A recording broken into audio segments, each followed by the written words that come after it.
ये कहानी है मिलाक नामी गांव की। एक ऐसा गांव जहां बिजली नहीं थी मगर दिलों में मोहब्बत और रोशनी थी।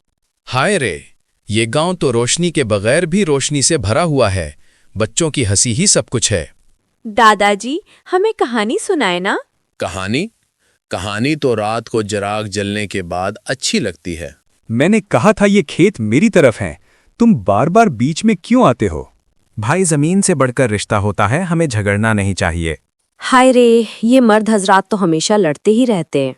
चिराग जलाए गए हैं, कुत्ते भौंक रहे हैं, अचानक शोर सुनाई देता है। अरे, अनाज का गोदाम खाली है, चोर सब ले गए। औरतें घबरा जाते हैं, बच्चे रोने लगते हैं। गोपाल छोटा बच्चा दादा के पास आता है।